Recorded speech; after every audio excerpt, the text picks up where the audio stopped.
اللہ اکبر اللہ۔ بسم اللہ الرحمن الرحیم۔ 20 سال حکومت کرنے کے باوجود افغان حکومت ایک دم سے زمین بوس ہوئی، جس نے پوری دنیا کی عقلوں کو حیران کر کے رکھ دیا۔ ان کے پیچھے کیا اسباب ہے، کیا وجوہات ہے؟ تو پہلے وہ وجہ تو یہ ہے کہ یہ حکومت مستقبل کی پالیسی نہیں بنا سکی۔ 20 سال میں انہوں نے اپنے آپ کو اس طرح قابل نہ بنایا کہ مستقبل میں مستحکم ہو سکے۔ ایک حکومت جب آتی ہے اور نہیں بنتی ہے تو اس کے پروجیکٹ مختلف ہوتے ہیں۔ 10 سال ہم نے یہاں تک اپنے آپ کو پہنچانا ہے، 10 سال تک، 20 سال کے بعد ہم نے یہاں پر اپنے آپ کو دیکھنا ہے، اور 30 سال کے بعد دنیا کے نقشے پر ہم نے اس طرح ابھرنا ہے۔ یہ ایک حکومت کی پہلی پالیسی ہوتی ہے اور اسٹیٹ کی پہلی ذمہ داری ہوتی ہے کہ وہ اپنے لیے ایک منصوبے بناتے ہیں۔ وہ طویل مدت کے لیے بھی ہوتے ہیں اور کم مدت کے لیے بھی ہوتے ہیں، لیکن افغان حکومت نے اسے کوئی منصوبہ بندی نہیں کی اور کوئی مستقبل کی کوئی پالیسی نہیں بنائی، اور نہ ہی اپنے حکومت کو مستحکم کیا، صرف دوسرے کے سہارے پر رہی۔ پہلی وجہ یہ ہے۔ اور ایک سبب یہ بھی تھا کہ افغانستان میں جو حکومت بنی وہ بنی نہیں، وہ بنائی گئی۔ امریکہ نے جبراً بنائی اور مخالفین کو بٹھا دیا۔ دو دشمنوں کو جو پہلے سے دشمن تھے یا پہلے سے کم از کم نظریاتی اختلاف رکھتے تھے، ان کی حکومت بنا دی۔ تو ظاہر بات ہے یہ کب تک یہ حکومت چلے گی؟ اشرف غنی اور عبداللہ میں شروع ہی سے وہ اختلافات موجود تھے۔ جبراً امریکہ نے دونوں کو بٹھایا، ان کی اپنی مجبوری ہوگی، تو ان مجبوری کو دیکھتے ہوئے انہوں نے جبراً یہاں پر حکومت قائم کی۔ تو جب دو مختلف اختلافی لوگوں کو بٹھایا جائے گا اور تو یہ کامیابی کے وہ ضمانت نہیں دے سکتا کہ یہ حکومت کامیاب ہوگی۔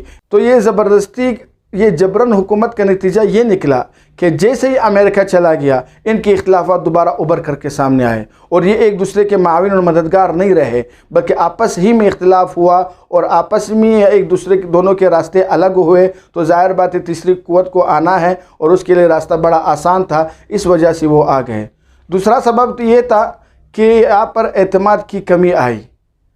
افغان گورنروں کا اشرف غنی پر اعتماد ختم ہوا۔ اشرف غنی کا وہاں پر امریکہ سے تعلقات خراب ہوئے، اور جب بڑوں پر اعتماد ختم ہو جاتا ہے، پھر چھوٹوں کے حوصلے پست ہو جاتے ہیں، پھر نیچے والے جلدی مغلوب ہو جاتے ہیں، پھر نیچے والے جو چھوٹے ہیں یا جو کام کرنے والے کارکن ہوتے ہیں وہ جلدی سرنڈر کر دیتے ہیں، کیونکہ وہ اپنے بڑوں کو دیکھتا ہے۔ جب بڑا جو ہے وہ جذبے میں ہوتا ہے تو بچوں کے بھی، نیچے والوں کے بھی جذبے جوان رہتے ہیں، لیکن جب بڑے کے جذبے ختم ہو جائیں اور جب سپہ سالار ہی وہ ہتھیار ڈال دے تو پھر نیچے والے جو فوجی ہیں، عام لوگ ہیں، وہ بھی ہتھیار ڈال دیں گے۔ یہی مسئلہ یہاں پر ہوا کہ گورنروں کا اشرف غنی پر اعتماد ختم ہوا، لہذا جیسے اس پر ایک مصیبت آئی ایک دم انہوں نے ہتھیار ڈال دیے، اور اس کے برعکس بھی ہوا۔ امریکہ کا اشرف غنی پر بھی اعتماد ختم تھا۔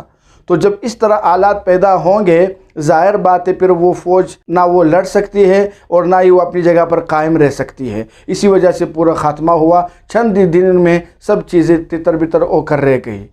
اگلا سبب یہ ہے کہ تا حیات کسی پر بھروسہ کرنا، یہ کسی سمجھدار آدمی کا کام نہیں ہوتا کہ کب تک دوسرا آپ کی مدد کرتا رہے گا۔ وہ مدد کرنے والا کی ایک لمٹ ہوتی ہے، وہ کہے گا کہ میں آپ کی 3 دن تک مدد کر سکتا ہوں، 1 سال تک مدد کر سکتا ہوں، 10 سال تک مدد کر سکتا ہوں، لیکن آپ تو ہمیشہ میری مدد پر نہیں ہو رہنا۔ اور خود آدمی بھی کم عقلی یہ ہے کہ وہ ہمیشہ دوسرے کے سہارے پر رہے اور دوسرے کے کندھے پر رکھ کر بندوق چلاتا رہے، کب تک وہ اپنا کندھا آپ کے سامنے پیش کرتا رہے گا؟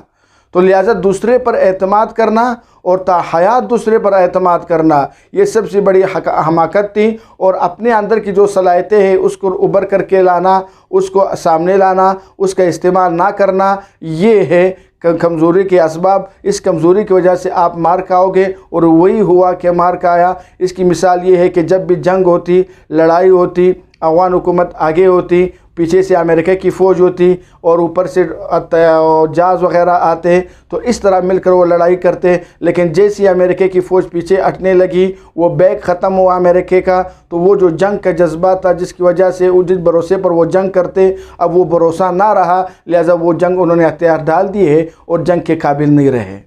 اور ایک سبب یہ کہ قوم وہی کامیاب ہوتی ہے جو اپنی مدد آپ کے تحت کام کرتی ہے، اور یہاں پر کبھی بھی 20 سالوں میں انہوں نے افغان حکومت نے اپنی مدد آپ کے تحت کام نہیں کیا.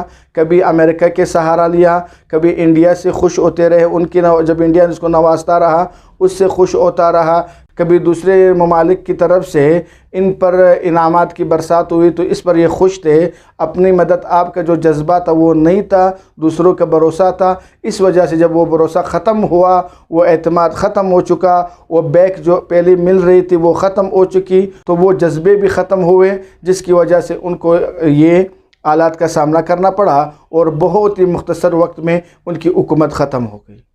القارعة ما القارعة وما أدراك ما القارعة